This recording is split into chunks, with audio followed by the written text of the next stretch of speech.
Is brought to you by Wealth Health Radio with Joe Murphy, Sundays noon to 1. Learn more online at mwmfinancial.tax. Now, from the Signature Bank Studios,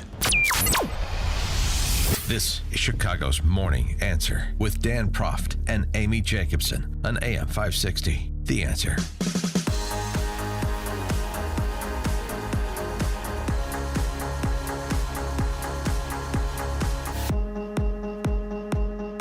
Top of the morning, Dan, and in for Amy J, ABC 7 political reporter emeritus, Charles Thomas. It's 7-11 and I'm still here. There you go. This is an interesting story. There may be a college in Illinois that I could actually recommend you send your kids to. I'm not sure I can at present. I'd really have to think about it. Certainly not my alma mater. Is there a college I could recommend? I don't know. I'm going to have to do some real soul searching on that. But there's a college coming online that certainly sounds like something I could recommend. It's going to be called San Damiano College for the Trades. It is being opened by a former dean of students at Wyoming Catholic College, which actually is a college I could recommend. You know, one of these small liberal arts colleges, that a handful of the Grove cities and others like that are good options. And it's located in Springfield, Illinois. Why is it in Springfield, Illinois? Because there was a college there that closed in 1972. It was called St. James Trade School. It's been shuttered for 52 years. And now Kent Lasnoski is going to breathe new life into it and open San Damiano College for the Trades. This is really interesting, too. Wait until we get into the details of how this college is going to operate. We're pleased to be joined by the aforesaid Kent Lasnoski. Kent, thanks for joining us. Appreciate it. Hey, thanks for having me on. This is great to be here today. So give us the vision for San Damiano and how you settled, if you had this idea of opening your own institution of higher learning, how you settled on Springfield, Illinois, and this place. Sure. So the mission is to cover the dignity of work and train people to be responsible in the way that they integrate that work into the whole of their lives led for the kingdom of God and for the sanctification of the world. So the way we do that is by combining character and intellectual and spiritual formation with training in trades. And we do that also by focusing on one of the main character areas that typical college doesn't work on, and that's fiscal responsibility. You go to a typical college and your immediate model is, hey, let's take out a bunch of debt. Mm-hmm. Let's rely on the federal government, right? And we're trying to say, look, the way you want to do this is pay your way through and graduate with no debt and be the kind of man who can support your own family, can contribute to the common good of the nation, and live a life that's worth living. And like Hillsdale, you're taking no government money, right? That's right. Mm-hmm. And we've got to stay out of that. Yeah. You don't want the tentacles in, or the camel's nose under the tent, or whatever metaphor you prefer. The so the location, Springfield, Illinois.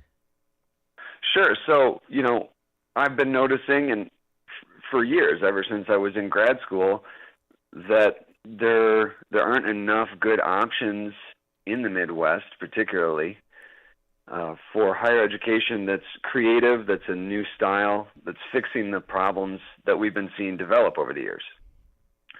And the opportunity for this came about really because Bishop Paprocki, who's a heroic bishop, he was praying about this, and the opportunity to use this campus came up to him, and he got a hold of me, and he just asked me to pray with him and research with him about how we could get a trade school and a junior college back rolling in his diocese to serve the people of God. I was wondering if Bishop Harpraki had something to do with this. Yeah, he is. He is excellent. Really interesting. And so this is a trade school though, St. Damiano College for the trades, but you're going to be producing carpenters and roofers who have read and considered Homer and Plato and Aristotle and Dante. That's interesting. It is, but like, why is it that someone sitting behind a computer desk or someone who ends up a physician, why are they the ones that have to think about the greatest thoughts ever thought and expressed in the best ways ever expressed? Why just them? Shouldn't that be something that everybody knows? That formation in the truth of human nature, isn't that something everyone should reflect on? Right? I mean, I love it. I'd say, it's like one of the great philosophers of the 20th century, Eric Hoffer, who was a longshoreman. I mean, right, because you're working a quote-unquote blue-collar job doesn't mean that you don't have intellectual heft or, as you say, want to consider the big ideas surrounding living in a free society, living the good life and in a spiritual way and so forth. I mean, 100%. It's just, when you think trade school, we're just going to do the nuts and bolts of the particular trade, the particular craft you're learning and focus on the apprenticeship and so forth. But yeah, it turns out you're allowed to read and think about things other than carpentry and still be a carpenter. Yeah, and in fact, I don't even think you'd be a very good carpenter unless you thought about the meaning of your work, about the meaning of your life, right? St. John Paul II says, what makes work dignified is the value of the one doing the work. And so when a man or woman does work, they imitate God the Father in his creativity.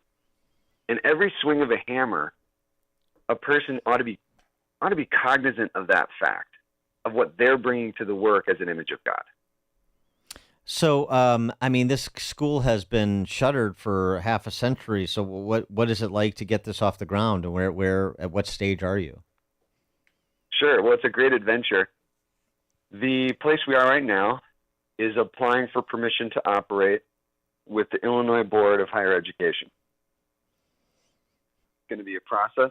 Yeah. They have to guarantee that every institution that's found at least serves the needs of Illinois and is responsible. So you got to respect the rigor of that. They're not just going to let anybody put up a placard and say they're a college. I don't know. That's what a lot of colleges that are operating right now seem to have done, but I digress. But okay, go ahead. Yeah, so that process is about a year-long process, and so the better we can get prepared for that and get that application completed, the sooner we're going to be able to get students in the door. And how big? I mean, how what are you anticipating to have X number of students by X date and that sort of thing to make this financially feasible?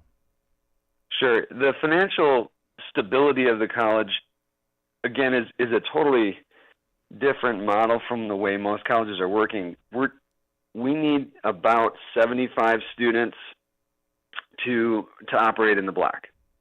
So for our college, that's going to be when we're at our full size. So we're not going to want to get much bigger than that. So once we're at that size, we'll be operating above what our financial needs are, or if not above, at the worst, 85% of what our needs are. And again, for colleges, that's a novel idea because most of them are operating on lots of fundraising just to pay the operating cost. Can you give us a range on how much a student would have to pay, and what do the unions think about this? The trade unions. The cost of attendance we have slated at $25,000, and what we're not doing is discount rates. Right, we're not going to do things that get all messy. So that's just what it costs. And the idea is that a student can make enough over 3 years to actually come out in the black by the time they've paid this cost of tuition.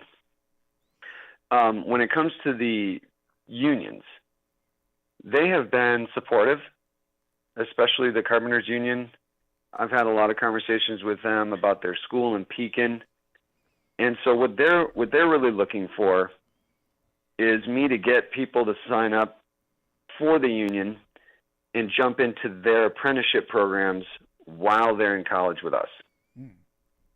I mean, that makes sense from a partnership perspective, doesn't it? Yeah, it does. It does. And the thing is, if I provide a whole bunch of technical training for these guys and then send them to the union, they're just going to go through that training again with the apprenticeship. So what I need to give them is an introductory skill level to a whole bunch of trades and let these guys go and figure out where their aptitude is and what they want to dive into. Yeah, it makes sense. It's really fascinating. I love the concept, and certainly be watching this as you navigate your way through the bureaucracy to get this school open. But it's an exciting development. We don't get to say that very much about things happening in Illinois. Kent Lasnoski is the president of the soon-to-be operational San Damiano College for the Trades in Springfield, Illinois. If you know somebody that wants to, maybe your son or daughter wants to pursue a career in the trades, you want to keep an eye on San Damiano. Kent Lasnoski, thanks so much for joining us. Really appreciate it. Good luck with the school. Great to be here. Thanks, guys. And you joined us on the Turnkey.pro answer line. Connect with Dan and Amy using the AM 560 mobile app. Download it today at 560theanswer.com/mobile. Honey, what are we going to do with your grandparents' old coins and jewelry? I'm pretty sure they're worth some money. You've been saying that for years. Okay, how about PGS Gold and Coin? They're the best when it comes to selling family valuables. And you know this because...